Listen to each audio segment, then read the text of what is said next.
Welcome to Back and Forth Sports, and thank you for joining today. And today we'll be talking NFL, we'll be talking NBA, and maybe we throw in some soccer. We never know.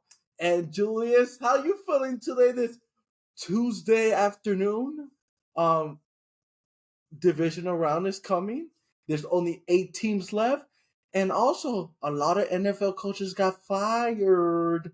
And I know you have something to say because last podcast we said one thing, and the next day we can't even post because it's like the owner heard you and said, F you, Julius. We don't care what you think. You don't know football. We're going to go with what we think is right. So that's why you guys didn't get the Raiders video.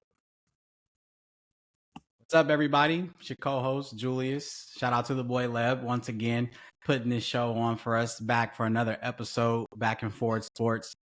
Trying an experiment today. We're live on TikTok. So you guys like, comment, let us know. We might even try to answer some live questions on the show as we go back and forth and talk today. Of course, we got a lot to talk about. It's the second playoff edition. We got the divisional round coming up. Interesting first round to talk about. I'm ready for the show. Let's go. If you just want to start, I know the Raiders firing happened literally the next day. I don't want to go too far without talking in it because we were gonna put a video out there and then we just couldn't. We just couldn't because we would have been lying. I know there's a lot of Raider fans that follow us. Any words for them? What do you think about the firing of the coach and then a couple of days later the GM?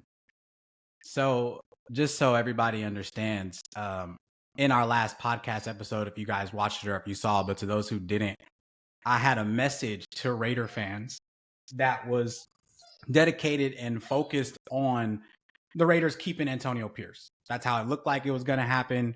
It didn't seem like it seemed like all indicators inside the Raiders was saying that Pierce was going to stay.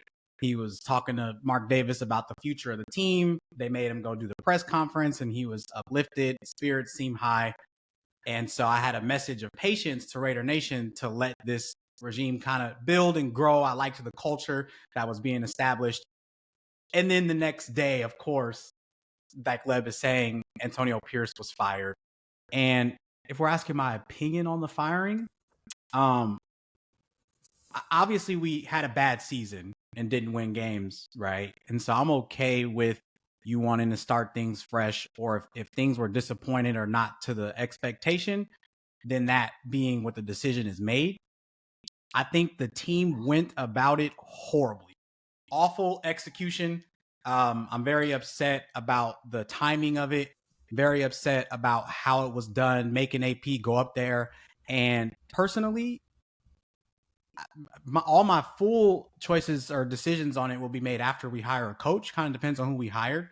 But I was a big advocate for AP, and I wanted AP to stay and get the time that he deserved to build this thing up. I don't think 1 year is enough to build a winning culture. And so I think they did it prematurely, and I think they handled it awfully. And that's kind of just like my honest, raw take on it. I don't know if you had any comments or anything to add or what you feel, but I feel the same way. You cannot fire someone that way. You cannot send someone out there, press conference, act like he's your coach, and then the next day say F you because it just sends a bad message to your team. Players, how the players going to trust you now? As a player, I would not trust the Raiders right now. And we heard Max Crosby. This is the first time I hear from his mouth. He's unsure about his future. He doesn't know if he wants to be a Raider. He said he wants to win with the Raiders, but he doesn't know if he can. And what now? You cannot blame Crosby for the way he's thinking. no, I mean, I feel like I completely understand. I only understand it because we know AP was his guy, right? He advocated for it, heavily wanted him to be the guy that was hired. And then, yes, you're moving forward, trying to win games, having meetings as if he's going to be your guy moving forward. So I definitely can understand a player being disappointed. I love Max, so I'm going to hope that he gives our franchise time, a little bit of patience. I definitely want Max to be a Raider. And he kind of starts and ends our team. Right now, the Raiders are Max Crosby. He's our identity. He's who we follow behind. He's our clear-cut leader, best player. So we want him to stay, but I think he's kind of like us. He's genuinely just had to switch his focus to, I'm not even going to be a part of this. I'm not even going to like comment on it. I'm just going to say, however, we're supposed to move forward. It's a business. So yeah, now he sounds like one of these players instead of Raider Nation till the end. I'm always going to be a Raider, to where now it's like, oh, this is a business and we'll just see where the next step takes and leads us. And it's very disappointing as a fan to see that transition, but I can only understand we're not, our organization is running awfully right now. Hopefully Tom Brady can save that. Hopefully there is a difference, but from Davante Adams to now this, I got to say, I understand it. I understand as much as I don't want to. I'll go with it. I understand as well. I can't get mad at him for doing something that I would have done, Right. But they'll leave the Raiders topic there. We don't know much yet. We will talk more as more information come out. And now, go ahead. My bad. I'm sorry. I don't know. I hope you guys get a coach. It's looking like you guys have someone, and contracts are getting sent out. But I don't want to say anything because with the Raiders now, you never know. Any last word on your Raiders? No. I'm upset, but I'm also trying to stay patient. I hope they make the right hire. I'm trying to believe in Tom. I mean, right after that, we fired the GM too. I didn't even get to speak on that. I just think the timing was all terrible. So they better fix it. That's it. Fix it. Yep. Let's move on to the playoffs. The NFL playoffs, pretty much when have we believe able to go. Only team that did not show up to play was the Chargers. Yeah. And I think this is a question I would like to ask everyone, and including you. And this is a question I think a lot of people are asking themselves. Is Herbert an elite quarterback? Because on Saturday afternoon, he was not an elite quarterback. And a lot of us can blame wide receivers. He missed throws that caused pick sixes, that caused the momentum of the game to switch. So what do you think about this whole situation? Yeah, I mean, at the beginning of the season, I was on the hype that Herbert was kind of overrated in senses, but he definitely was an extreme talent in NFL, right? And you had it, with Harbaugh leading the way, thinking that they were going to be a playoff team. And I think me and you both picked the Chargers. We kind of expected them to go in and win that game just because Houston hadn't looked very good recently, especially. Typically momentum matters in the playoffs. And so I know that we were both thinking that. But once again, he played bad. Once again, he didn't show up in a big game. And so the question now is going to start to be answered, right? We have to give him the same fair critique that we do other NFL quarterbacks. When you have these great regular seasons, because what was Herbert this year? 24-3? Like he had, or 2? Like he had 3 interceptions all season, and then to throw 4 in one game. I've heard some different opinions. Some people say, oh, not all the interceptions were his fault. Charger fans will be Charger fans and jump into the defense. But either way, a turnover is a turnover. A bad read is a bad read, and an interception is an interception. The one that changed the game, it was all his fault. McConkey was wide open. And so he threw it over his head. Is awful. And I think that if we do, or if anybody does have him in the elite quarterback status, yes, we probably have to put him a tier down until he proves that he can win a big game. Not just a playoff game, but a big game. What about that game he played against the Raiders, where it was a win and all they had to do was tie and they were in the playoffs? And everybody thought the Chargers were more talented that year. The Raiders were in a shambles year. That's the year that John Gruden got fired. They have a special teams coach leading the way, and the Raiders win that game. And Herbert left out of the play. So it's not just the playoffs. It's any big game. I think we have to take him out of the elite status. I don't know if anybody in the comments agrees, disagrees, or how you feel about it. I think it's time to question Herbert. I am tired of regular season. I am not a regular season guy. That's why I don't have Chris Paul in my top 5. But that's for another day, another questions. You gotta perform in the playoffs. And I don't care if you lose, if you play well. Like I told Julius, if Lamar plays well, he lost. He played well.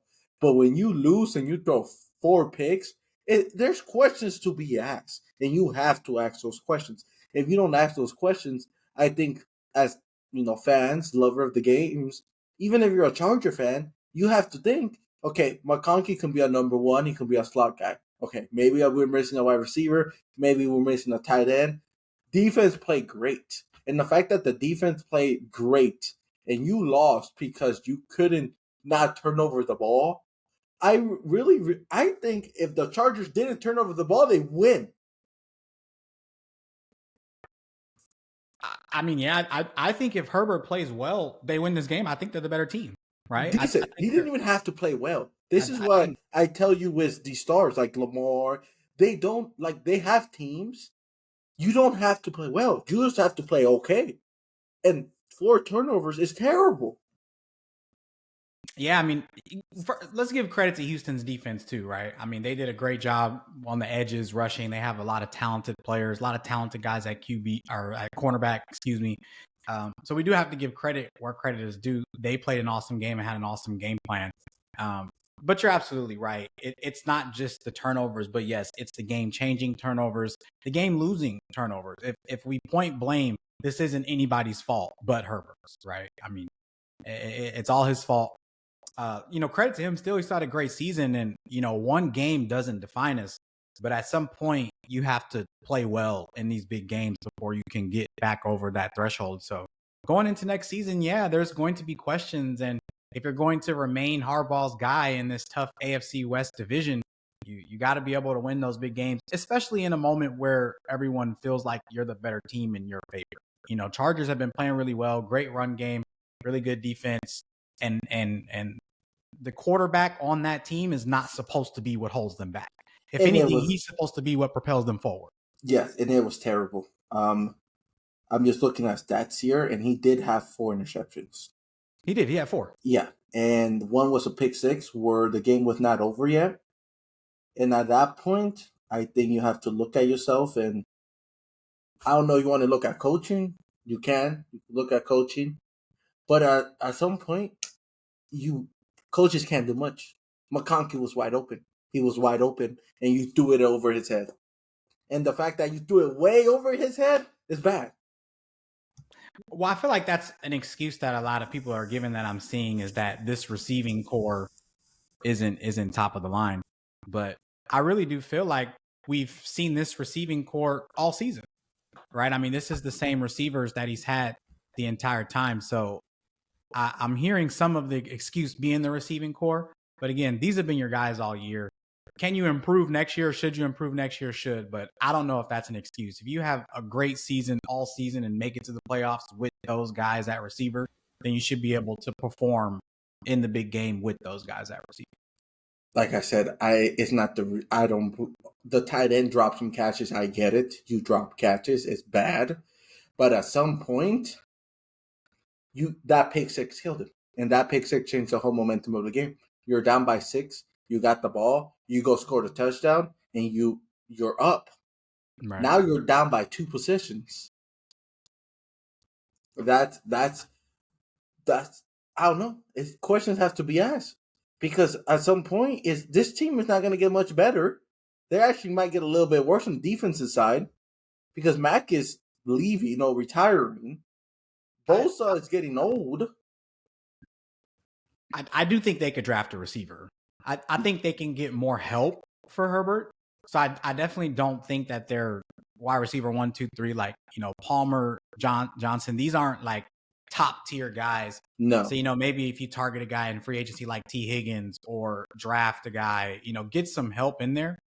I think that could improve their offense. But I definitely see what you mean about, defensively with Mac retiring, guys getting older. This definitely is one of their windows right now. And so and they wasted it. They should be playing the Chargers right now. No, I mean they should be playing the Chiefs. I mean, so a follow-up question that I have for you, because now that we both and it kind of relates to the same thing, and it relates to one of the conversations we had in the last podcast on the opposite side of the football, CJ Stroud, right?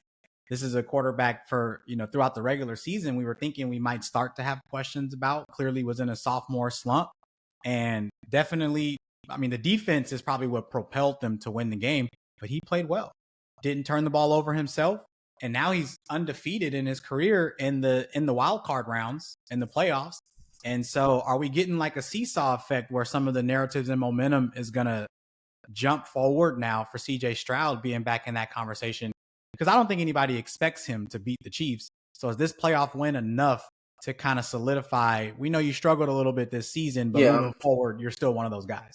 Yeah, I don't know. I would love to, whoever's listening, if they like Stroud, based on that playoff performance, I cannot say Stroud is a great quarterback. I just can't, because Stroud didn't win that game. Herbert lost it. And sooner or later, you have to realize this thing. It's like, okay, Mahomes is not going to give you that game. Lamar is not going to give it away like that. We have to realize what's going on. And like I said, if anyone wants to comment on that performance, you free to comment on it. But I can't say Stroud is the guy. He didn't play well. He didn't. I think he just did exactly what you normally say, though. He didn't put them in a position to lose the game. He didn't turn the ball over. He did turn the ball over. That's the problem. How many times he turned the ball over? I don't know if if you look how many interceptions he had a lot. He had like 2 in the first quarter. 2 interceptions in the first quarter. That was the part of the game I missed. Nah, you're right. And guess what? You do those 2 interceptions in the first quarter against a team that can score, you're done. You're down 14-0. So I'm looking at it. He did have 1 interception, but incredibly efficient. He had a nice QBR rating, a lot of yards. It seemed like the parts of the game that I watched, he was moving the ball really efficiently and made a lot of timely throws. He made a lot of the big throws that they needed him to make. I think that was the point I was trying to make. But I do see that he does have an interception in here. You know me. I'm okay with 1 turnover if you're making plays, right? It's when we get into the multiple mistakes are going to happen. I think what scares me, that scares me. If you watch that full first half, the Texans didn't show up until the second half, until 2 minutes to go with a lucky play. And if you do that against another team, it's over. The Chargers had the ball in their at the 20 twice, and they killed 2 field goals. And from there, another interception, and then Herbert threw it away. What killed them was Stroud threw the interception. You have the ball in your own 30 or 40, and then you throw the ball right back to them. Right. So Herbert did not play. Stroud did not play well. Herbert didn't play well. Stroud played. If the offense don't step up and they play the way they did against the Chargers, they're going to get blown out by 30. I mean, your margin for error against the Chiefs is definitely going to be lower. So 100%, right? You got to go in and you got to play your best game to beat the Chiefs if we're talking about that. It was more of just doing enough to win that game. At the end of the day, this is a league about wins and losses. And Stroud hasn't lost in the wild card yet. Shout out to the defense. Shout out to that. But if we flip it and Stroud throws 4 interceptions just like Herbert does instead of his 1, game could be completely different. Chargers might win that game. But definitely margin for error is of course smaller against the best team in football. They have the best record and are back-to-back Super Bowl champions. So and shout out to Mixon. Mixon played a great game. Mixon's been raw all year. Shout out to the homie. Bay Area, stand up. And one big thing that I saw is the O-line. The O-line stepped up. The O-line been horrible for the Texans. It has. And it stepped up. It stepped up. And it stepped up against a good D-line. The Chargers have a great defensive line. And the thing is, the first half, that offense looked terrible. It looked like it was going to be interception after interception. And like you said, it's a momentum. It's all about momentum. Right. And when the Texans defense stepped up, the Chargers lost momentum, and Herbert never got it back. Never. So, if anything else, or you want to move on to the next game? No, that was my question about Stroud. I just didn't know how we were feeling about it. I'm gonna give him the nod, man. Undefeated. Like next year, you're one of those. I have another question, and this is a question a lot of people in Green Bay is asking themselves right now. And is Love the guy, or is he not the guy? He's Jordan Love? Yes. Is Jordan Love the guy or not the guy? And I get it. There was a lot of injuries. But Jordan Love, he looked bad. He looked bad. Yeah, I think Jordan Love's the guy. I think I saw enough in last year's playoffs and throughout the regular season. Of course, they were plagued by injuries, but I think we're all forgetting too, Jordan Love was injured himself. right? Mhm. This is one of those things where you don't go make excuses, right? You don't go and say, hey, I played, but I was hurt. And so that's not an excuse. But at the end of the day, it's still a reality. It's still the truth. So I think the Yeah. injury played a bigger part in the performance than he would say, or we would say, than the team was letting on. They made it seem like, oh, it's nothing. But it was already, everybody was wondering how well he would play, because that's an injury that heavily affects the quarterback, right? And then we also got to remember the Eagles were just a better team. I think they wore down on them as they were starting to dominate the game. There became then increased pressure to make throws or squeeze throws in. So did he play well? Absolutely not. But I don't think that I've seen a consistency of bad games from him. I even through the injury expected him to play better. I think he's still a guy. I don't think we start to question I him think yet. my question is, how can he change? Because he's a great second half, and this is not only in the playoffs. This goes through the regular season. He cannot start a game. He cannot start a game at all. In his interceptions in the first half, if you're down by 21, and as a Packer fan, as a Packer player, when you look at your Love throwing interceptions, making bad plays, first half after first half, what's going on? Because sooner or later you got to read the scouting report. You got to do something, and nothing changes. Love plays bad every first half, every game. Win or lose, his first half is horrible. I think that's something you have to look at and evaluate personally, whether he's being too aggressive or, thinking that, hey, I have time in the game to kind of step up later or whatnot. I also think this is a Packers team that tries to establish the run early on in the game. I know they like to feed Jacobs and get him going early and often. So I think it could be a combination of both. Him, when he gets his chances, trying to be overly aggressive, especially younger quarterback, younger receiving core. These guys are excited to get out there on the field, right? But definitely, something to bring up, a question to have. Uh, shout out to Lacey in the comments talking, bringing us like really that first live question there. I think it's something to look at. It's something to evaluate, but he's played too well, won too many games. Last year had a great showing in the playoffs. I don't think I'm overly worried yet if we see improvement next year. Yeah, I think it's something receivers got to be healthy, but it is. I think my bigger concern as a pack, if I was a Packer fan, is my players get injured year after year after year. It is something. Watson cannot keep a full. I think at this point you got to think about not playing, getting someone else other than Watson. I wouldn't be surprised that even they have a young core, you might have to draft someone. Watson can't stay healthy, and now he tore his ACL. He can't stay healthy, and I think that's a concern as well. And to talk about the defensive side of the Packers, they play great. I think the Eagles played a horrible game. They got lucky at the fumble. I didn't think it was a fumble. The ref made the call. I think that fumble changed the whole game. But Right. if the Eagles play like this, I think they will get beat by the Rams if they don't improve. And now I'm getting concerned about Hurts. Hurts have not proven to me that he can throw the ball. He's not proven to me if I'm going to stack the box, you got two great wide receivers and a great tight end, you can air out the ball. He looks scared to throw the ball sometimes. And if it's any pass past the 10-yard line, like if he's throwing a deep ball, I don't I'm worried. If I was an Eagle fan, I'll be worried. And Hurts concerns me.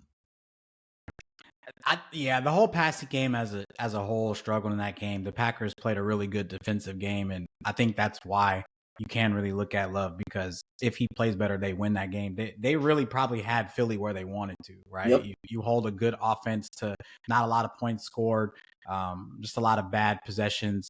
Um, I have Eagle fan friends, a lot of them.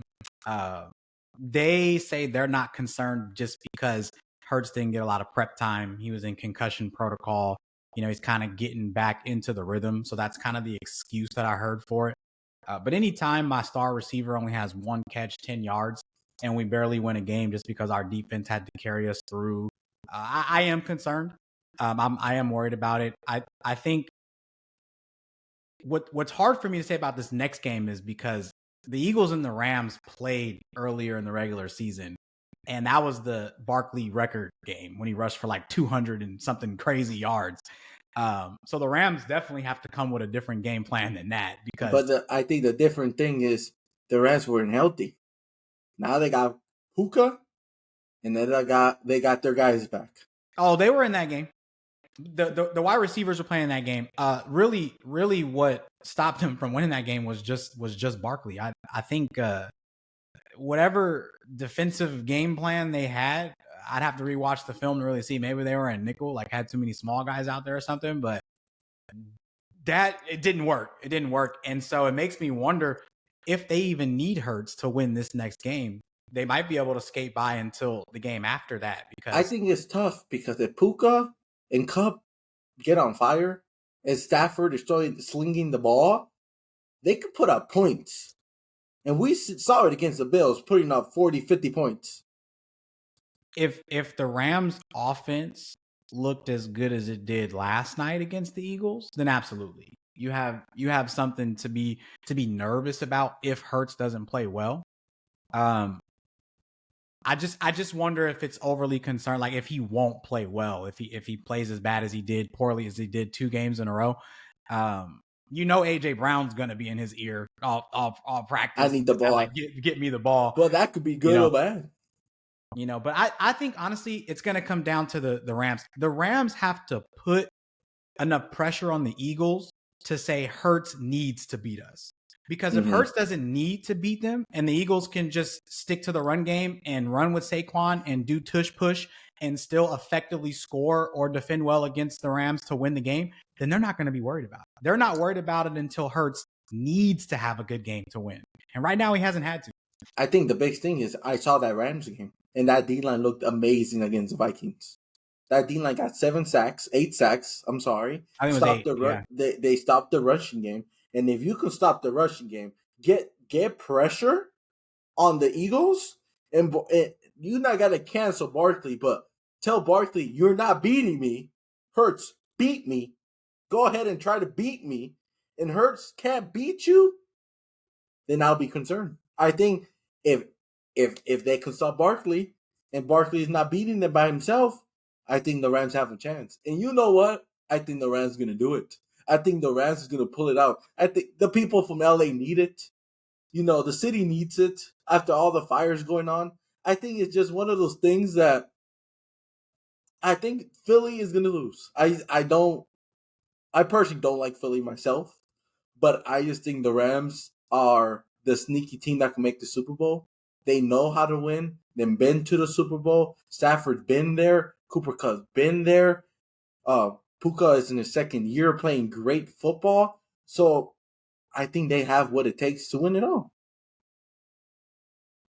I think they can definitely win the game. I'm not putting it complete out of shot. I actually haven't all the way picked this game yet because I think that is what it's dependent on, how effectively they can stop Saquon in that run game. I think that the weather matters a lot. Here's the thing too. This is also Sam Darnold. And I've been calling Sam Darnold and the Vikings fraud all season. And so when you're putting that pressure on Hurts, I mean, he's not the most mobile guy in the world, but boxing him is going to be a little bit tougher than boxing Sam Darnold, right? And I think we all thought that the Rams would play well going into this game just because of how poorly Sam Darnold looked in the Detroit game, right? A blueprint was established right before the game. So I don't want to get too excited before I jump on the Rams train. I really got to think about this game because if I'm being honest, I don't like the Eagles either. This is not like a liking thing or a fan thing, but they are, with the Lions' injuries, they're probably easily the most talented team in the NFC. But Montgomery is back. Yeah, their injuries that are hurting them are more on the defensive side. Montgomery is back. That's a huge plus to the Lions. But just from top to bottom right now, the Eagles have the most talented roster in the NFC. And so the Rams are going to have to play another amazing game. They have to play their best game.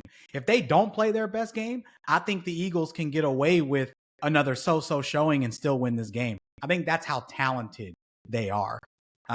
But I think it's gonna. I mean, if Stafford is out rolling and he does, and what a storyline that would be, bro. If Detroit wins and then the Rams win the year with LA, Stafford gets to go back in Detroit for a round 2 chance to play his old team to make it to the Super Bowl. But then Goff is also playing against his old team to make it to the Super Bowl. That's what I'm saying, to make it to the Super Bowl. I feel like that storyline would just be great for the league. It would be incredible. But yeah, they got to go into Philly and beat them now. You're right. Weather's a big impact. This is a team that plays in LA. If it's a little colder, or I don't know what the forecast is, but if they're not able to throw it, as efficiently. But again, Kyron Williams is a monster in itself. Like that's another. Both of these teams are built to win in the playoffs. So this is probably going to be a great matchup. I can't wait to see. And you always talk who's the best combo wide receivers in the league. We have 2 of the best. And the question is probably the best. And to be honest, offensively, it's really even. It's just who can make some stops. And it comes down to Stafford. Can Stafford sling the ball? I think Stafford needs to throw for 300 yards to win. It's that simple. But let's move on to another game. I think this game was as expected.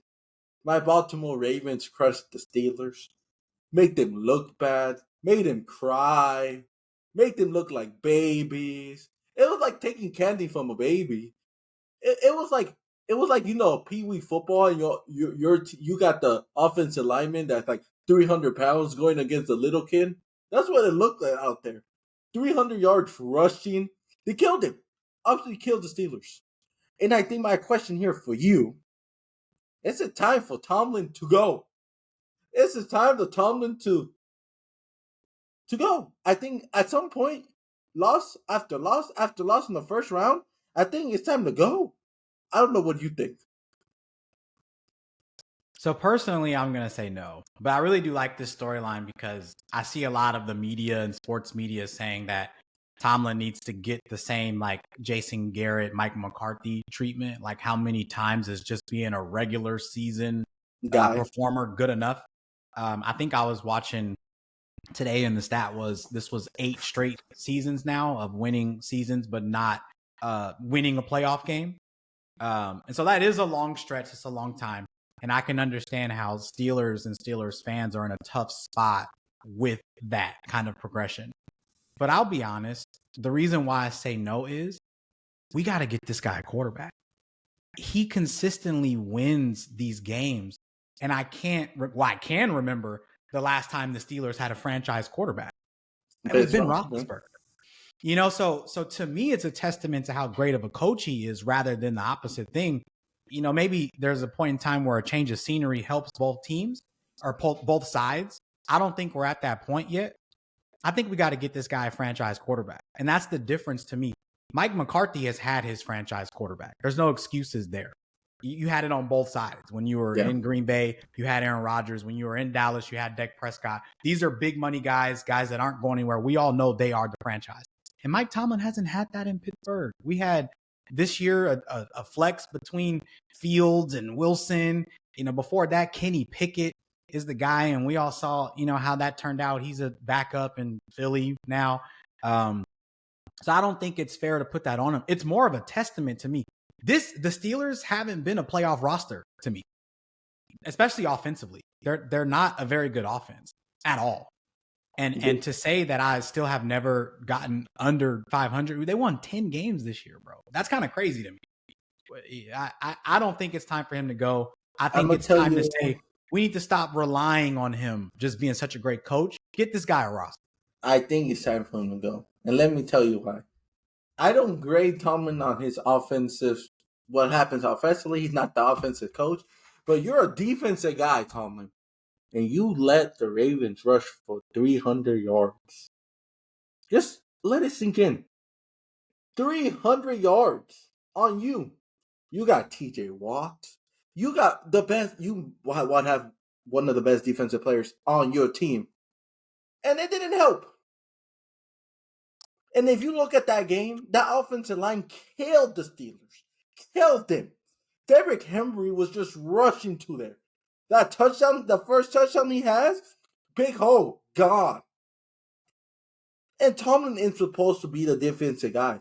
And if you're supposed to be a defensive coach and you can't even do that, why are you there for?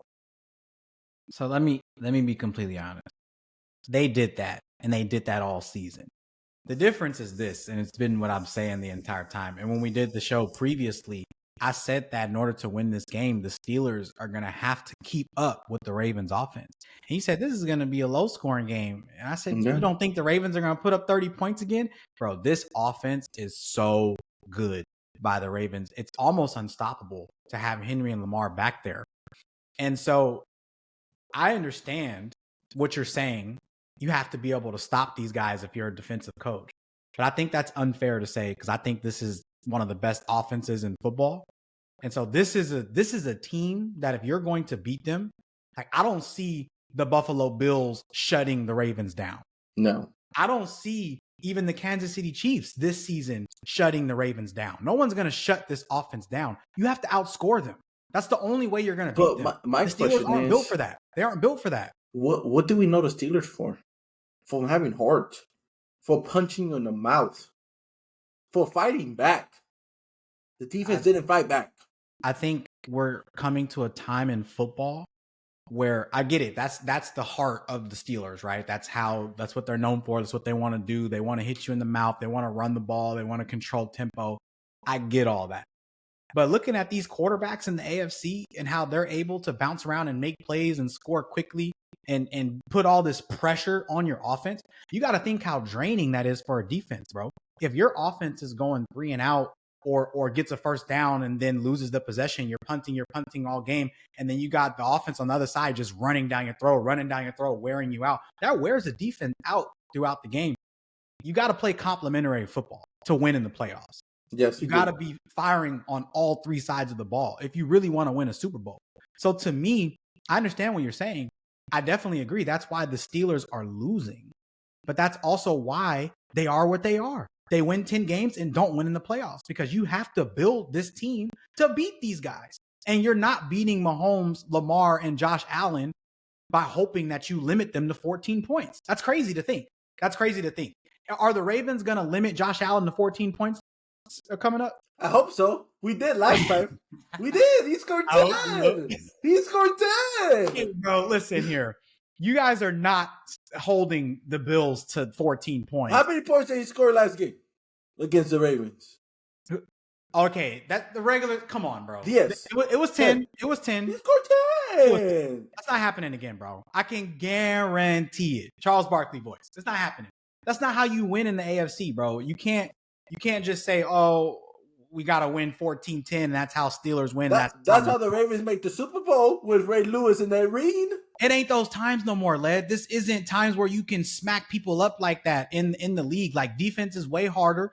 Quarterbacks are way more mobile. It's just a different NFL. It's a different NFL, and you can't expect to win a Super Bowl like that. The Steelers are overperforming with the roster that they have, if I'm being honest. So that doesn't make me feel like Tomlin needs to go. In reality, I don't think this should be a 10-win football team, and they are. I think it's time for Tomlin to go. I will just keep it as simple as this. Sooner or later, you got to win one in the playoffs. And losing year after year after year after year, I think it'll be good for them to go. It's like no one did nothing bad. You just shake your hand. Let's try something new. And for the Steelers, I wouldn't mind. And like I said, for me, it's more about mentality. The Steelers can lose, but the mentality wasn't there. But we can move on to the next game. And the next game was another beating. I don't want to take too much time. The Broncos didn't show up. It felt like after that missed field goal, the Broncos' mentality just went phew. But it also shows me the Bills are beatable. Bills did not play a great game. Josh Allen did make terrible plays. That touchdown in 4th and 1. If any good safety was back there, that's a pick. They're beatable. And don't worry. Choo-choo, the Ravens are coming. Choo-choo, the Ravens are coming. Choo-choo. But I'll let you. So you think the Bills played bad? Yes. Okay. I don't think they played bad. I mean, they controlled the game. And to me, that's too hypothetical. We can't say if somebody else was back there. That was a one-on-one. Josh Allen trusted his guy to win on the last read because that wasn't the first read. He went to the progressions. That was where the play ended. It's 4th and 1 anyways. So in reality, if that's an interception, it's really a punt, right? And they get the ball at the 20-yard line instead of where they were. So I actually feel the exact opposite. I like the decision. If none of your reads are there, throw it up, punt the ball away, or just get rid of it. However you're going to.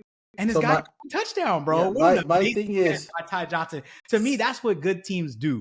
They make plays happen in adversity like that, and man, they controlled that entire game. That is, but the first half they didn't though. It was 10-7. Should have been 10-10. It was just a defensive back and forth game. It doesn't mean they were in control. After that first drive, Bo Nix and the Broncos offense neutralized. Run game, awful. Run game, completely awful. The Broncos need a running back now. And shout outs to Bo Nix. You saw he played injured, was fractured back. I did see that. That's crazy. The play for me, rookie of the year goes to Bo Nix. We haven't done our awards videos. We will do it. It will just go to Bo Nix. And I told Julius to tell his Raider guy to draft Bo Nix, but Julius hates Bo Nix. But we'll leave it on that. No, I'm responding to that. I'm responding to that. No. Lev says that the Raiders should have traded our whole future away. No, not the whole future. That's what you have to do to trade up in the draft. And that's why your coach got fired. And that's why the GM got fired because the coach wanted Jaden Daniels, who is the true offensive rookie of the year, is Jaden Daniels.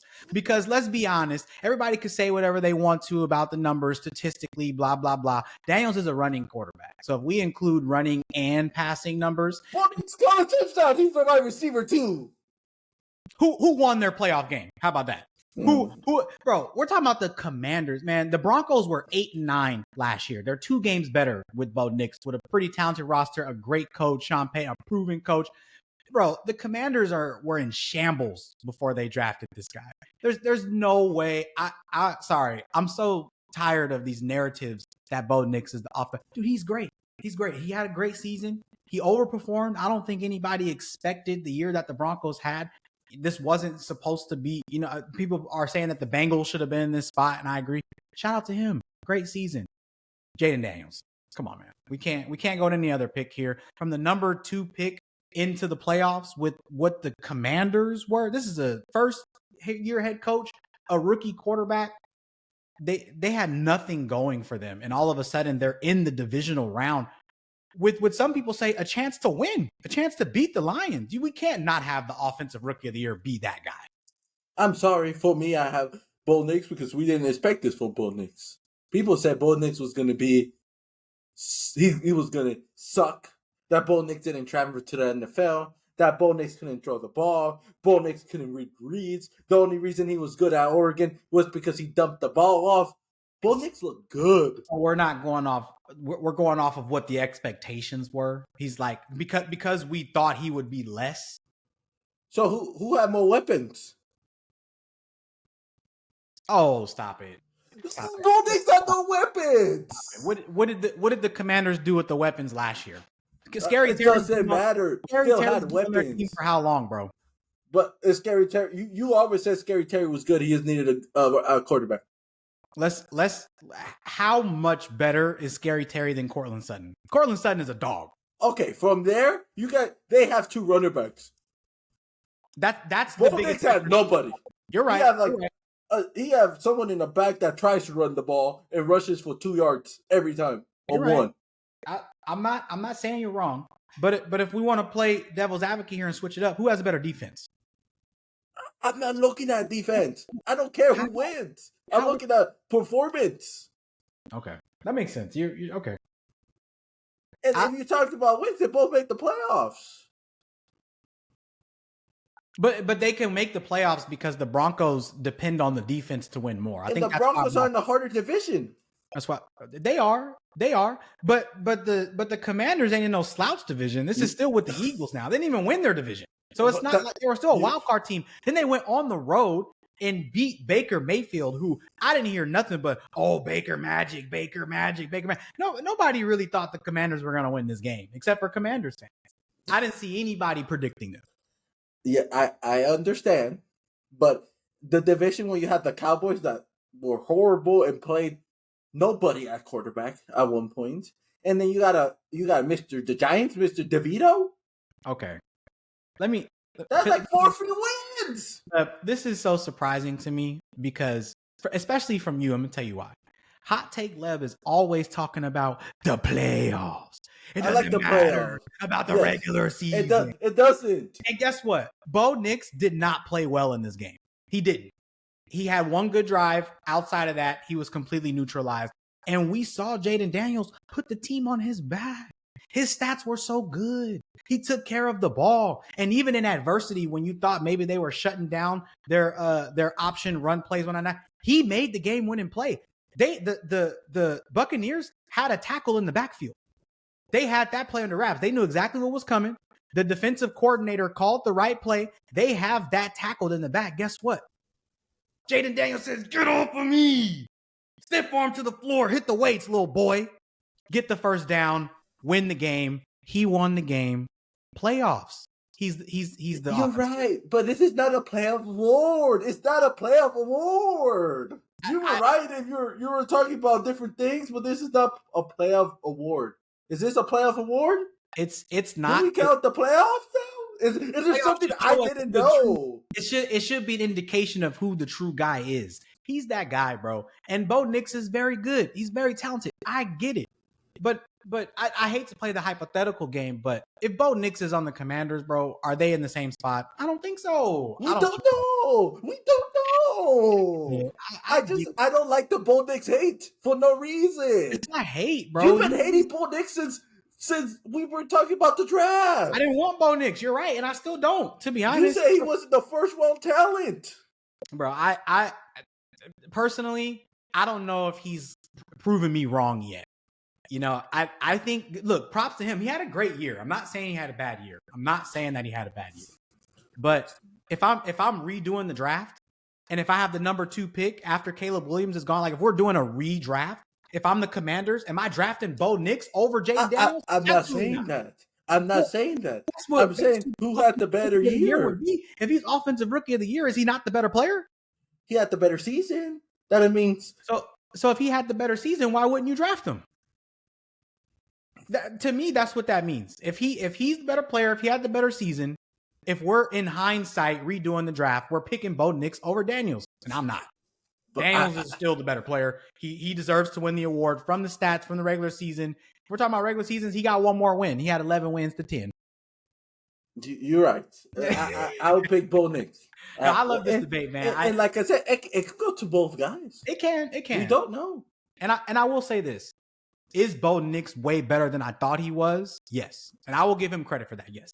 He's way better than I thought he was. And he's probably the second best quarterback in this draft class. I'll say that. We don't, like I said, we don't know. We still have to see a couple quarterbacks who got injured.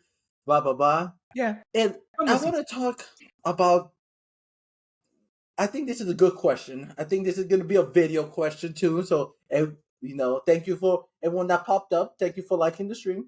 Oh, thank you for showing up. I know you're at work, but I appreciate it, brother, hearing us at work. Shout out to y'all, man. Y'all real. I heard. I hope work goes well.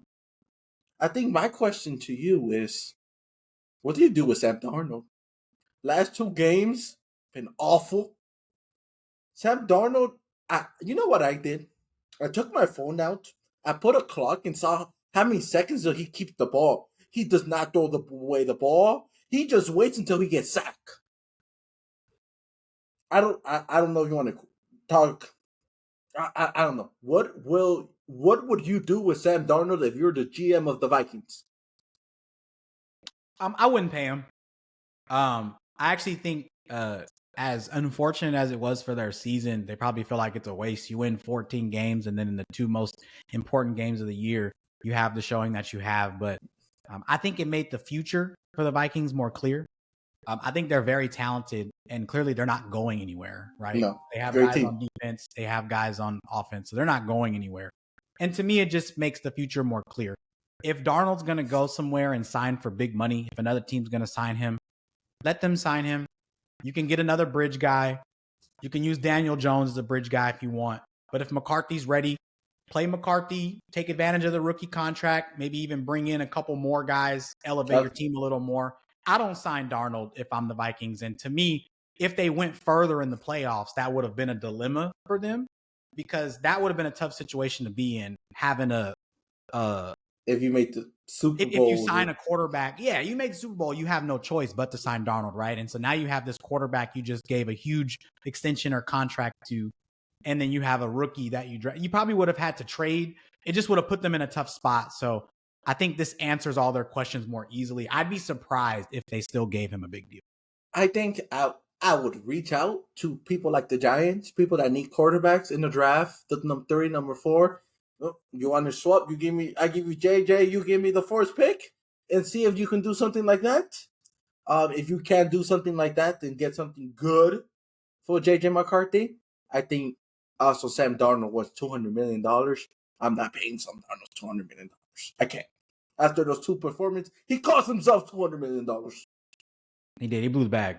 He blew the bag. So if they do, let's say hypothetically a team does trade for JJ McCarthy, team like the Raiders. Raiders feel like he's worth the number 6 overall pick, and they say, okay, well, we'll give you McCarthy if you give us that pick. Are you confident as a Vikings personnel guy or a Vikings fan moving forward next year with Sam Darnold as your starting quarterback? Do you feel comfortable with him being the answer after what we just saw? They figured him out. The Lions figured him out, and the Rams. I think the only way, you have to have one of the best O-lines in the league. Yeah. If you don't have one of the best O-lines in the league, he can't make a read. After his first, second read is not there, he's done. He keeps the ball for 10, 50 seconds in his hand until he gets hit. Yeah, he got hit 8 times. And I feel like, too, he's way too much of an experienced quarterback to make some of those mistakes. Some of those sacks didn't need to be sacks. You got to know when to get rid of the ball, man. You got to know where your reads are and where your throwaway options are. There was one sack towards the end of the game, too, that was really bad. Like, pedaling backwards, even made it outside of the pocket. You got to get rid of that ball, man. Throw it away towards the line of scrimmage, towards the receiver. And maybe he got nervous. Maybe first playoff game got nervous. We don't know. Nerves, sure. But that's still, you can't forget your football know-how. Like that, those plays are costing your team. So at the end of the day, it's one thing, like if no one's open and you got to make a throwaway, sure, but you got to throw it away. You can't just get sacked over and over and over again. Like it's just inexcusable, especially in such a big game. I think you have to talk to Jefferson, to Addison, and bring your very receivers in it. And as a team, talk what's best for the team. And it's also hard for a team that only lost 3 games to get rid of your quarterback. It is. I mean, that's tough. That's tough because it's hard to judge a whole season just off of these 2 games. But it was the biggest 2 games. They were the biggest games. But I do find this kind of interesting. So they were 14-4 overall. They only lost to 2 teams. They lost to the Lions twice, and they lost to the Rams twice. And maybe those teams just had their number. Maybe those teams just had their number. It's hard to say. So here's the follow-up question, not just for the Vikings, but as another team, do you bring in this guy confidently as your starter? Or is he competing in camp somewhere? I think it depends. Like, if I'm the Raiders and I don't get a quarterback, I will try. It depends what he wants. I'll give him a 2-year contract. But at the same time, he won 14 games, and someone is going to give him the money. And he played well, right? It's not like this is a quarterback who he had over 4,000 yards. Right. He had one of the best stats in the league. Like, it's just he played bad in big moments. And can we just blame him for it? No. Jefferson wasn't getting open right away. Addison wasn't getting open right away. There was missed catches. You can't just blame one guy. Yeah, but this is a league where quarterbacks get the blame. Like, this is a quarterback's league, unfortunately. And we're to the days and times where if your team doesn't perform, you're going to get that blame. But I think also, Jefferson, you're the number 1 paid guy. wide receiver in the league. Go talk to your guys. Say, just throw me the ball. And Yeah. Jefferson was not getting open. I think there's a lot to say. The defense played bad. The Rams just wanted him more. And the fact that you got that advantage that you didn't have to play in LA because of the fires and you blew it. Yeah, and my thing too is even if you lose the game, because you're right, actually in reality they probably got what they deserved because on the broadcast they said it was a slight advantage to the Vikings. I think it was like 51-49 or 52-48. So you didn't get a home game, I guess, but you got the advantage of it not being a complete Rams crowd. Yeah. Right? You got to have some of your fans there and have some of that, which they probably deserved. They won 14 games. It's crazy that they were in a wild card position anyways. But at the same time, in back-to-back games, how much did they score against Detroit? Was it less than 10? 10. Like they put up 10 points or less in back-to-back biggest games of the year. And this was a great offense all season. That's got to be addressed one way or the other. And just to go back to the question, no, I don't think so. I don't think I signed him. And if I'm the Raiders, do I want him? No, I don't want him. So I'm going to ask you the question again, and then you're going to answer it, just so we have it clear. If you're the GM of the Vikings, do you sign Sam Darnold? No. Let him walk. Start the rookie. Any team signs, would you GM of any other team, would you sign Sam Darnold? I think I'd sign him as maybe a bridge or like a camp guy who competes in camp. Like if you're not settled on who your starting guy is, do I sign him to be my franchise guy, future of the team? No. Maybe if I was like the Browns, somebody already established, maybe they draft a quarterback, sign a guy like him to be I wouldn't mind that. Watson already, never mind. Maybe even Tennessee, they might pick a quarterback one, and then you sign a guy like Darnold. But typically, you have to pay a guy like that a little cheaper. And I don't know if Darnold he's going to want a cheap contract. Like it depends on how much he's willing to take. Is he willing to only play for another $10 million? Will he have a choice? If no one is giving him a contract, he got to sign somewhere. If that's the case, though, if I'm going to sign for a lower amount, like if I'm going to do another $10 million deal and not get paid a bag, just sign with the Vikings again. Just go compete and try to stay with the same team. Like if I'm going to sign for cheap, stay with who I'm with. I would only, if I'm Sam, I only leave if a team is offering a way better deal. I'm doing everything I can to stay with the Vikings if I'm Sam. I think the weird thing, too, with the trade of Daniel Jones, like, were they expecting to trade J.J. McCarthy at that point? I think they were. I think at that moment, to be honest with you, not to cut you off, no, I think they were expecting to trade McCarthy at that point. I think they were expecting Darnold to get his bag. Yeah, I think they were looking at their roster and thinking might not be the team able to sign this guy. So we might need to go sign another bridge, have a guy learn our system a little bit. And it makes sense for Daniel Jones. If they say, hey, we might not be bringing Darnold back, there's a chance you can compete in camp for the starting job next year. Come learn now. That's why he would sign with them in the first place. But now that's an interesting spot because Darnold didn't play into that contract. I don't think he's going to get the big bucks. So I think he get decent bucks, but let's move on. And I think we talked Rookie of the Year. It's just fitting. With the game coming on Sunday to get you MVP predictions. And I do want to know why. And one side, we got Josh Allen. If you want to look at stats, great stats. You want to look at numbers, great numbers. You want to look at wins, he got more wins than Lamar. If you want to look at who had less talent, he had less talent than Lamar, and he still got it done.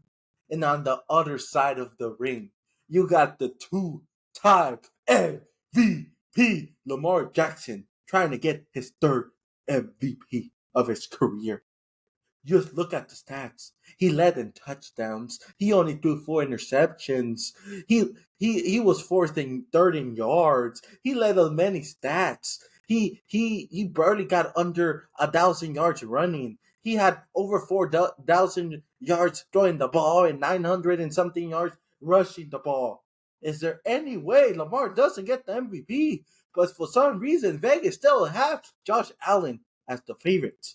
So my question to you, Mr. Julius, is who's your MVP of the 24-25 NFL season? It's Lamar. MV3 loading. I don't think you can look at his previous year's MVPs, say he deserved it then, and to say that he doesn't deserve it this season. They won the division, and I know that was a big part of it. I feel like when Josh Allen was the leading case, but I can't look at their stats and look at the importance to their team and look at how much he's relied upon and say that he's not the MVP. He completely deserves it. I think Josh Allen also deserves it in a sense. Did he have a great season? Absolutely. Are his stats phenomenal? Absolutely. But to me, the difference is we already knew that Josh Allen was good at all the things that he did this year. He's already Superman. We already know the stats, the expectation. I don't think anybody expected any different from us. This was a different Lamar we saw this year. Everybody always likes to talk about his passing, how he's a running back only, runs the ball. This year, Lamar was slinging that rock. And we saw it in the upkeep and touchdowns. So to me, that's what makes the difference. You go out there and you essentially limit yourself half the season to a pocket passer. This man didn't even start scoring touchdowns, rushing the ball really until halfway through the season and still put up the amazing numbers he did. He pretty much took the first half of the season rushing the ball off. So we're going to let Derek get acclimated. I'm going to be slinging the rock, throwing back and forth, get healthy, and still put up the incredible stats he did. I got to go Lamar, MV3. Question. Do you think the fact that Josh Allen doesn't have an MVP and that Lamar Jackson have two, that the voters are not going to vote Lamar Jackson way just because they want to give Allen one and they do not want to give Lamar Jackson his third MVP? Yes, I can see it. I think that always starts to come into play, like when you've won previous MVPs. Like the Joker when Embiid got it. You're kind of held to a higher standard. You have to do more to continue to win the award. So I could see it. And especially not a slight to Josh Allen, but if we're being honest, they did finish higher, right? They were the number 2 seed in the AFC, right? And yes, I do think that the Bills are less talented than the Ravens. I don't think he has as good receivers. I think Zay Flowers is better than anybody the Bills have. I do think that Lamar has a better running game, so I think it balances a little bit. But overall, top to bottom, the Ravens do have a better roster. So I can see the argument for Josh Allen. And I think, I think Lamar deserves it, but the argument is close enough to where they might give it to the guy who hasn't won it. Or I can. You heard here on Back and Forth Sports first, Leb is saying it will be co-MVPs. And when it happens, you heard it here first. Hey, I think that would be a cool thing. I mean, they both deserve it. It wouldn't be the first time either. Yeah, I didn't know that. That co-MVPs was actually a thing. I thought they were gonna have to just pick one. That's why you have History Leb on the channel. Yeah, maybe that should even be what happens. Because I do think they both are deserving of it. And I don't think we should just give it to Josh based on him not winning it before. Because looking at the numbers, I think Lamar's numbers are better. And I kind of think that MVP is a regular season numbers award. Were your numbers good? Did your team win games? And both are true for both of them. So another question for you, and people can answer in the comments because every question go on TikTok now. Who's more valuable to their team? Lamar Jackson or Josh Allen? That's really tough. Just because they're both such a big part of what their team does. If I'm talking this year, just with the talent of the roster, I would probably say Josh. So if Josh is more valuable, why is he not the most valuable player in the league?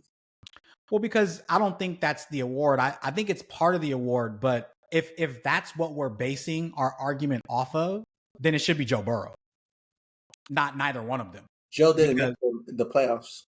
But again, we're not talking about wins or stats at this point. We're talking about who's the most valuable to their team. Because he's just as talented as those guys. His numbers were better than those guys. And his roster is nowhere near the roster. They don't have a line. They don't really have a great defense. And outside of Joe Burrow and like those two receivers, I mean, Chase Brown stepped up this year, but going into it, we really didn't even know what their running game was going to be. Like, I think that's why. Because if that's what the award was, it would be neither one of those guys. Who's the most important quarterback to their team is Joe Burrow.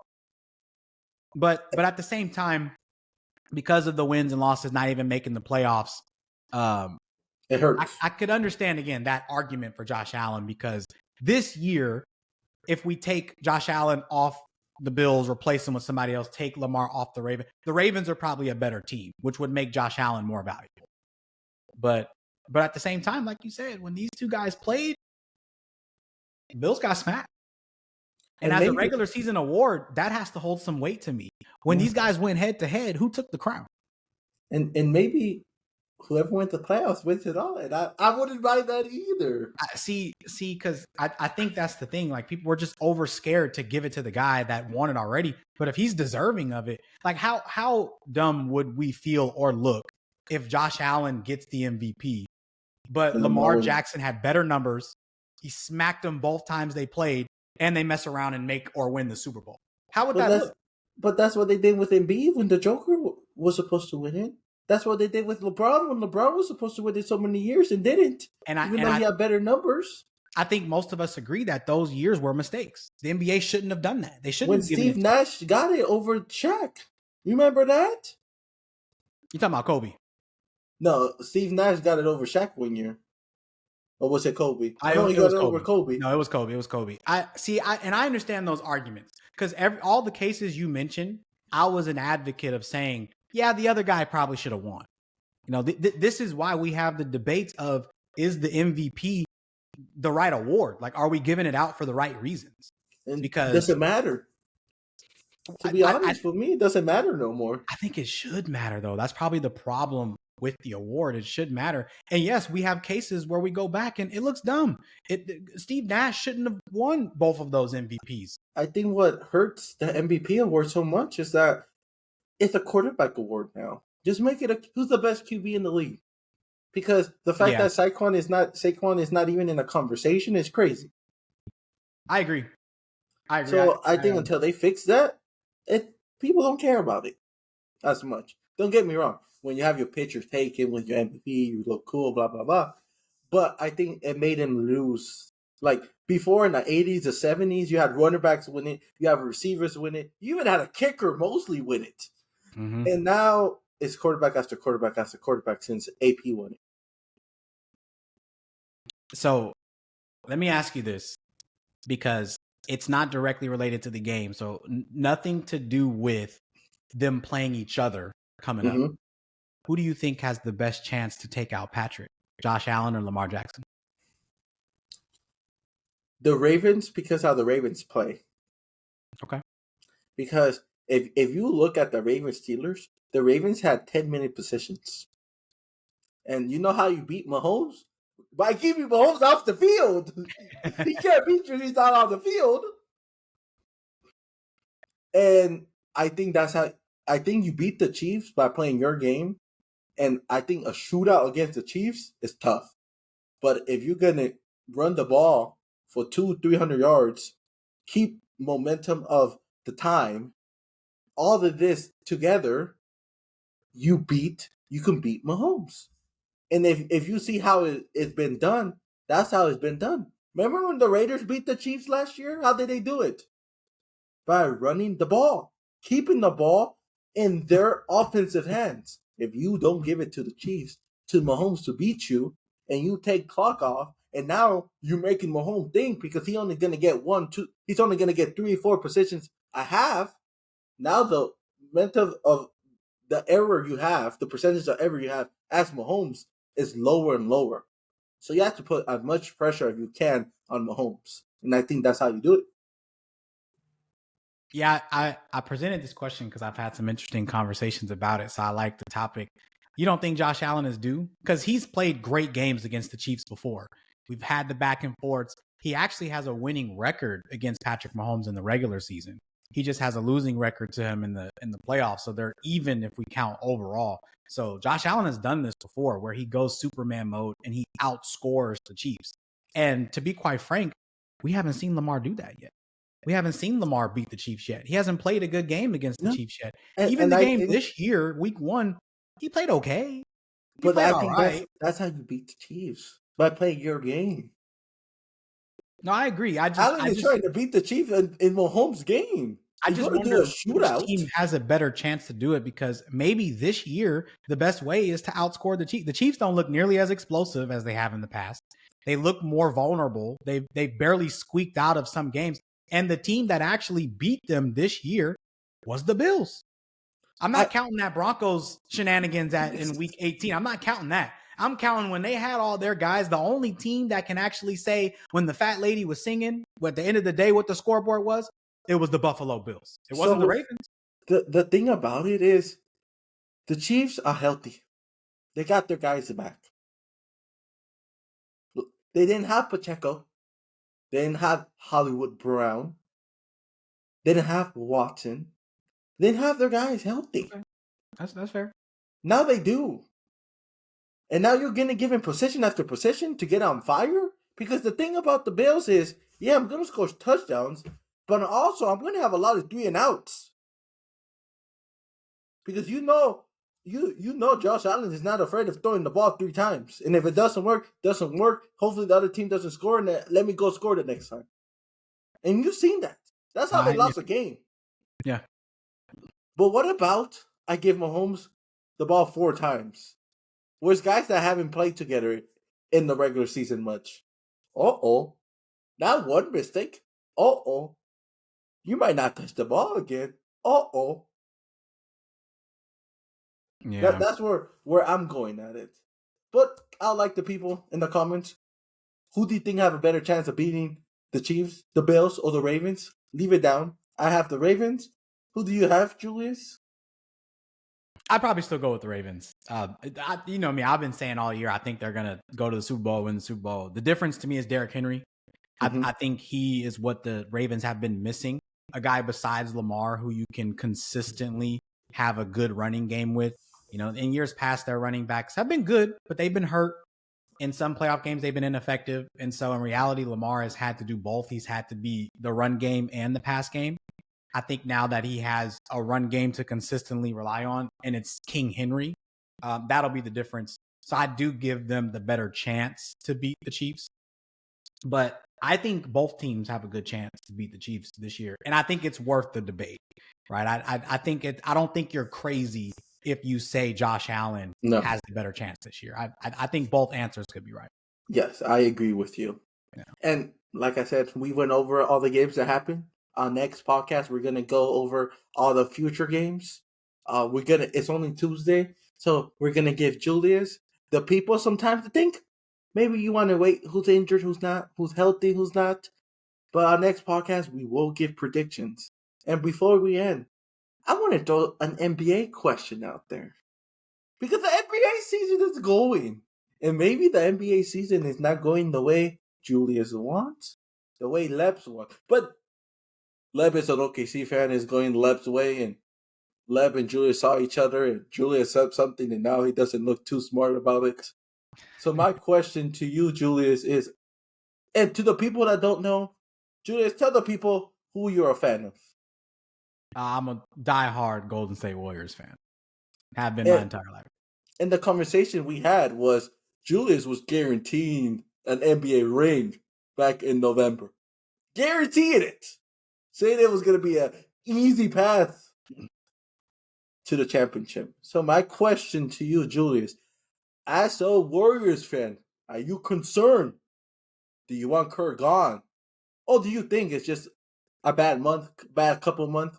You guys will be okay? What do you think? I think I'm concerned until I see this team start to play better. The reason why I'm concerned is because I can tell Steph is concerned. To me, I go behind my superstar. I follow in the wave in the direction of what Steph is going. And when I was making those comments and Steph was smiling in the press conference, and we were number 2 in the West, and we went to OKC and won the game, and we went to, we were winning these games. Dancing. Right, when we were in the in-season tournament, thinking that we were going to have a chance to compete for that. That was when I made those comments. But now it's different. You can see he's drained. You can see the frustration. You can see that he wants more out of this team. And I think it's on management. I think they're too scared to make a move. And we need to. This roster with Kerr trying to cut rotations down, do a 12-man switching out. We haven't even had a consistent starting lineup this season. So I think that was the turnaround. You have a really good stretch where you're playing great ball consistently. And now we have a very poor stretch where we're playing trash ball consistently. And I think that's because this team is lacking an identity.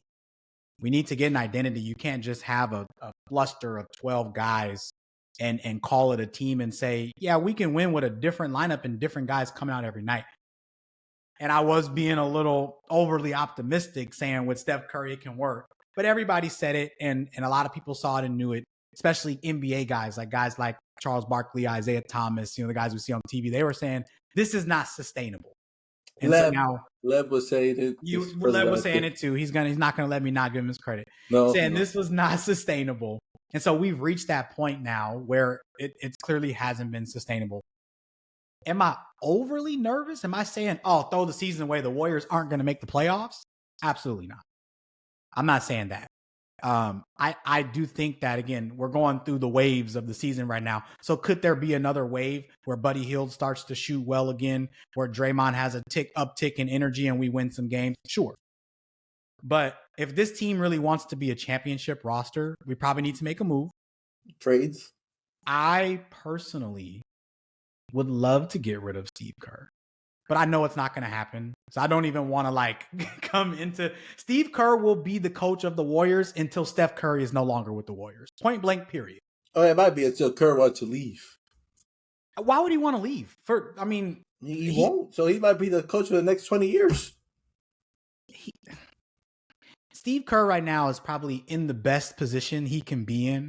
He's in a position where no matter how much he wins or loses, he probably won't lose his job. He's the freaking coach of USA right now because of being on the Warriors. And he almost lost to Joker and Friends.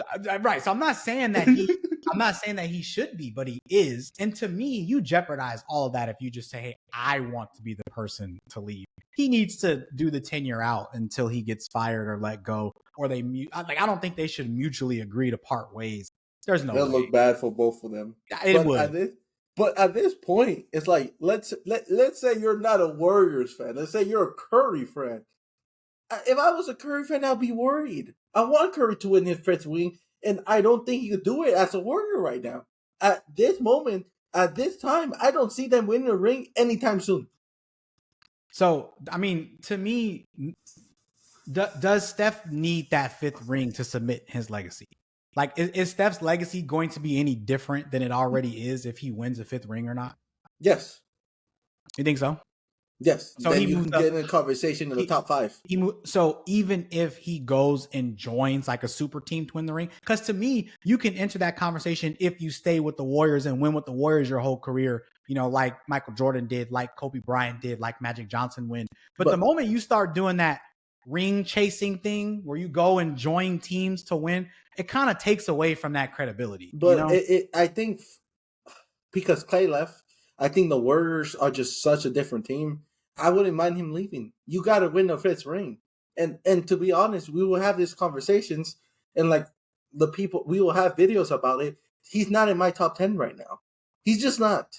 Right? I can't put him right now. I have Magic over him. Him. And for me, he got to win another one. Listen, let me say this. I think that we say that until it happens. Every time a player switches teams, because then people already say that the Warriors won because we were a super team. Yeah. But the difference is we put all that blame on Kevin Durant because he was the one who joined, right? Yeah. But I think that the moment Steph leaves, let's say he goes to the Lakers. Let's say because I don't know where else he would realistically go. He would go play with LeBron, right?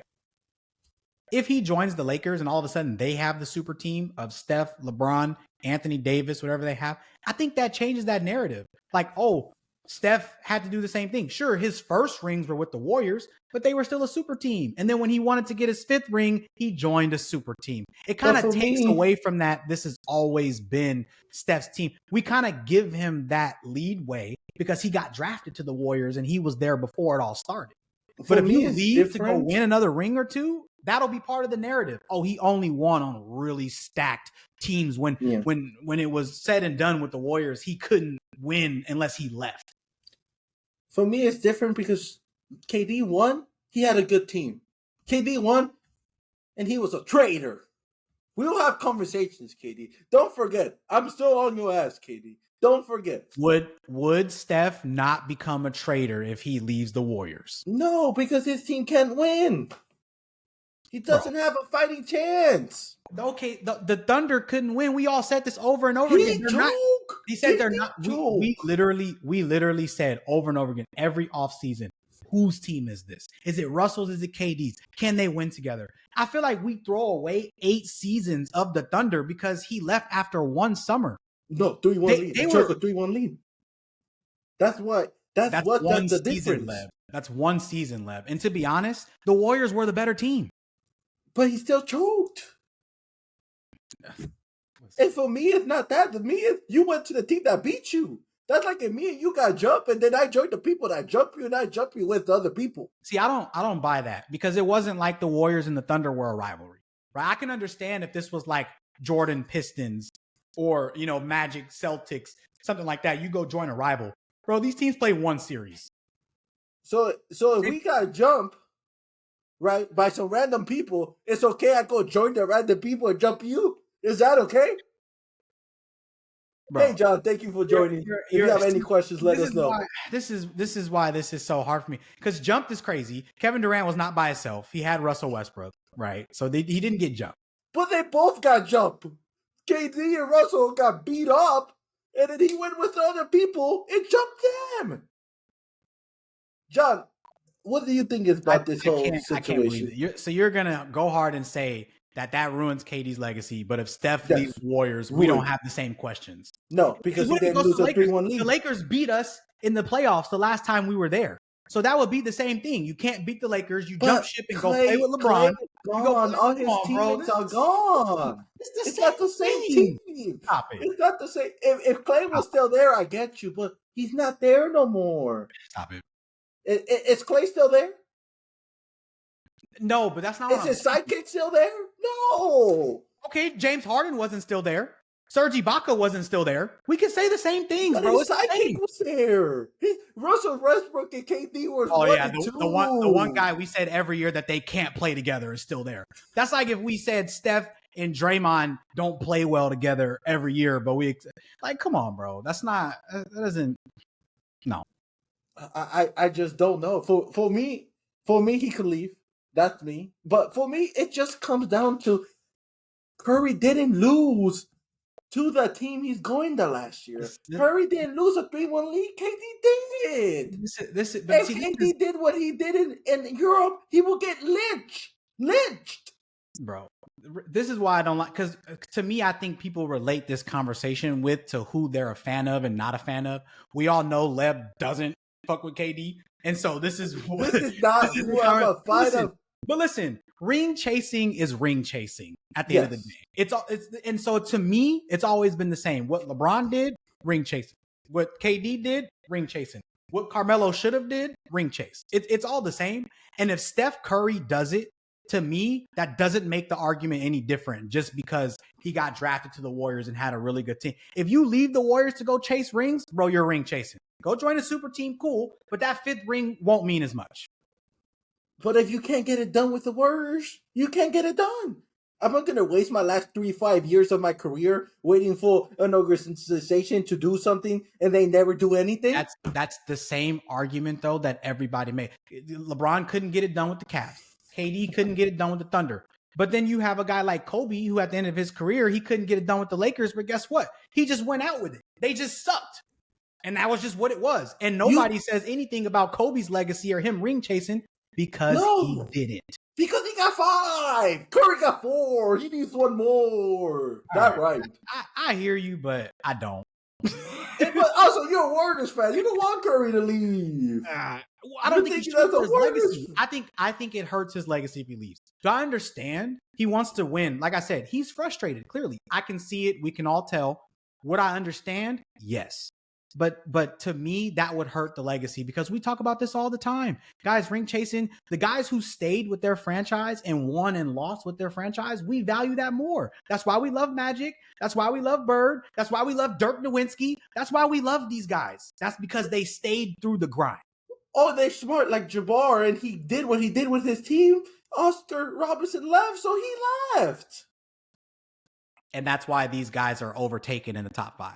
How many times do we hear Jabbar's Kareem's 3? We don't. He's number 3. He's higher than I'm just Curry. saying, like, that slides your legacy. He probably used to be 1 until Michael Jordan did it with the Bulls 6 times. Now he's number, like, you know what I'm saying? Like, that hurts your legacy. I don't like the Jordan situation because the Jordan needed a bunch of help. If Curry didn't get his Rodman, Curry doesn't have a Pippen right now. He doesn't. He doesn't have those players. He did though. When he was winning championships, and he won. Yeah, Klay Thompson.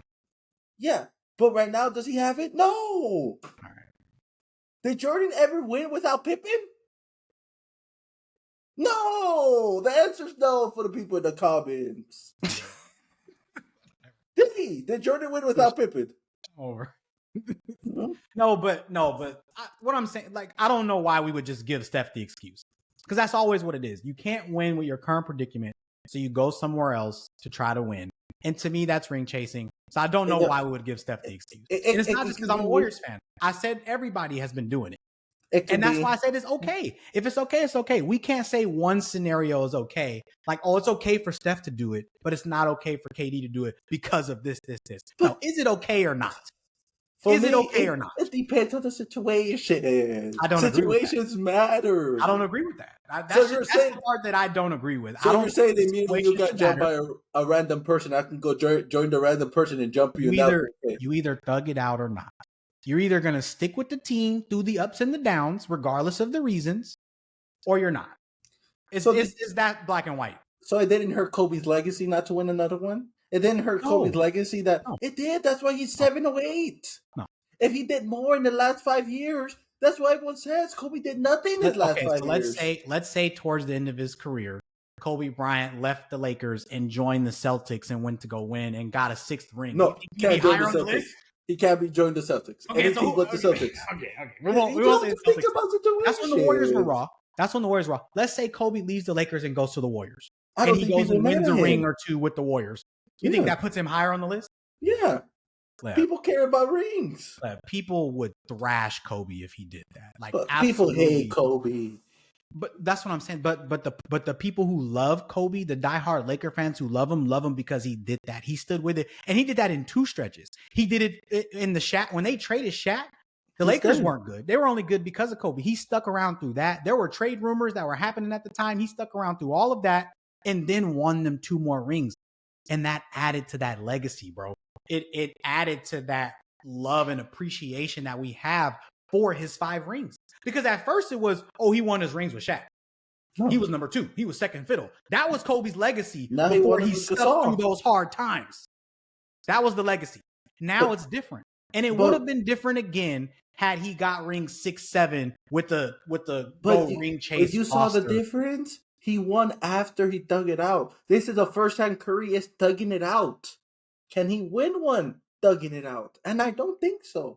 I think he's thugging it out to end his career. But let's leave it to the people. What would you guys want Curry to do? What do you guys want Curry to do? I'm not saying it's over until it's over. The Warriors could easily trade for Jimmy Butler right now and compete. It's not over. Oh, it's really cool. Warriors have not top 3 in the Heat's trade notifications. I'm not saying that they want to, but I'm saying they could. And that's why I blame the front office to finalize and kind of move on to the next topic. I think that the front office needs to make a move. They need to stop being scared to make a move, because you're right. We're wasting Steph Curry's, the end of his prime of his career. And I don't think we should. We shouldn't even be asking the question if Steph is going to leave or not.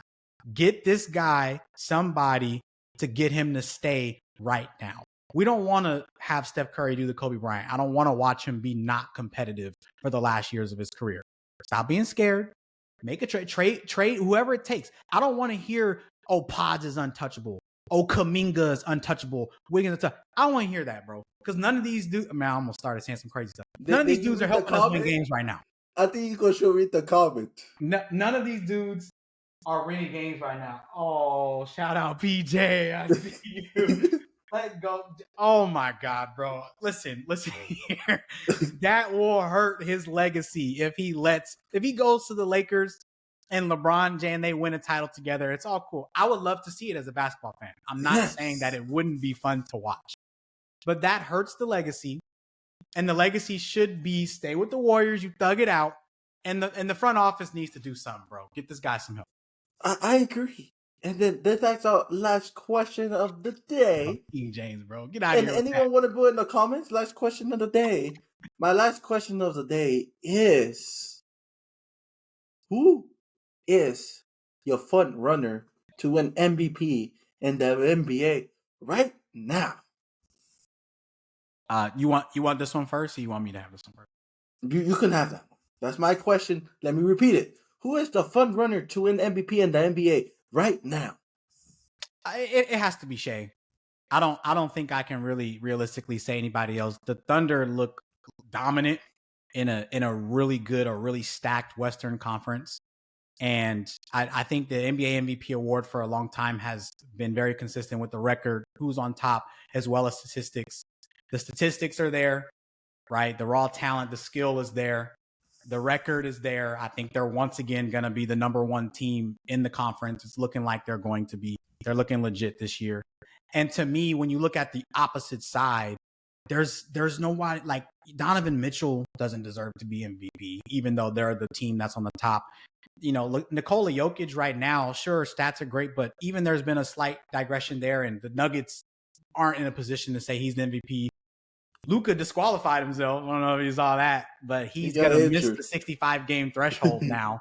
So I think without a question, without a doubt, it's got to be Shea right now.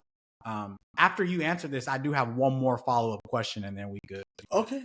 And I agree with you, Shea. I think it's really early in the NBA, very early. But the Thunders are doing something none of us expected it. Oh, let's hold on. Leb expected it. He told people, but people never wants to listen to Leb takes. I think sooner or later you're gonna notice that Hot Take Leb is not Hot Take Leb. He's just spitting facts. So people gonna learn. And I think the Rockets don't have an MVP right now. I can't give it to John Morant if you want to go that way. The Celtics, I can't give it to Tatum right now. And you're right, you can't give it to no one in the Cavs. So Tatum might have a case. I don't know exactly how his numbers look, but the Celtics are still at near he's the top. playing good ball. Maybe I'll give it to that. Yeah. He's been playing well. I'll let you ask your last question of the day. Yep. It's gonna stay in the NBA. So we kind of talked about MVP. Do you think right now there's a front runner to win the NBA championship? I know we're a little soon out, but I'm gonna be honest. I'm looking to do my futures parlay, man. We got the college football championship. We got the NFL championship coming up. So I need to be able to throw an NBA champion into my futures parlay. I want to know, is there a front runner for the title right now? And Lev speaks facts. So my front runner to win it all right now, the Celtics. I think they're just coasting to the regular season. I think they brought everyone back pretty much. I just don't trust in the Cavs. I don't. Maybe they'll prove me wrong in the playoffs. But you got to beat the Celtics in a 7-game series. And if you ask right now, Lev, do you think the Cavs can beat the Celtics in a 7-game series? And my answer is no. I like that. And at the end of the day, I think we're two teams are so close together, and right now it looks like talent, they're close because the Cavs got more wins. The Celtics still have the best player, and I think that matters. And you go in the Western Conference, I still think the Thunder are too young. I think the Rockets are too young. And my best choice over there would be the Nuggets to make the finals. And it's sad to say, I want Luka to win the ring. I just can't say that right now. Maybe in 6 months when Lev likes to say hurt. BS. It's hard to say where Dallas is because they're hurt right now. Maybe in 6 months when Lev is talking BS and trying to make Julius mad, I'm going to say Luka and the boys. And honestly, for right now, I got the Celtics. So that wouldn't be a bad choice if you're trying to hit the parlay.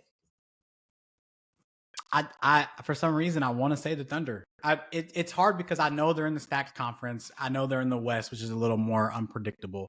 And I do feel like, obviously the Celtics have a better chance to win the East. I think there's just less competition. I don't really see New York or Cleveland as major threats. So I agree. Mhm. But I do think also that if the Thunder are to make the finals, if they get through this tough West, and if they finally get to the point of the playing games, I can definitely see them winning a 7-game series against the Celtics. Yep. I can see them beating them. I would love to hear the people who you think will be the NBA champions. Yeah. And our TikTok live ended. I don't know what happened, It but probably ran out of time. I saw out that of it time. didn't. Yeah. Yeah. I mean, we were right at the end of the show anyway. And so. and I just want to say thank you. Did you start it I back just up? Did you start it back up? Oh, we're pretty much Oh, we're about done. to end. So Okay. I just want to say thank you because if you look at the stats, over 224 people watched us. I saw everybody People, clicking into it. people will good. give you comments. Yep. Thank you for all the new viewers, and we will do this every time now. And we had a good time talking to the people that talk, and maybe Curry just have to join LeBron to win another one. And don't worry, and the next it's a preview of the next podcast. We will have a guest, and let's just say go Ravens go. And Lep just says, choo choo train, the Ravens are coming. Choo choo train, the Ravens are coming. That's all I want to say. Choo choo train, the Ravens are coming. Any last words, Julius, to the people? And like I said, thank you for everyone watching. Yeah, shout out to everybody. We appreciate all the likes, all the views, all the comments. Definitely want to make this a regular thing now. And we want you guys is not just watching and commenting during the show, but comment after. Comment on the videos we post. We love to go back and forth. We love to debate. I definitely think that we can just continue to upward and grow from here. I'm looking so forward to not just the next episode, but to the playoffs, watching as we finish out the NFL. And shout out to y'all, man. Another great episode. And I just look forward for how much growth we have and the future we have. And I just thank you to you guys, all the comments, and let us know what you guys want to hear.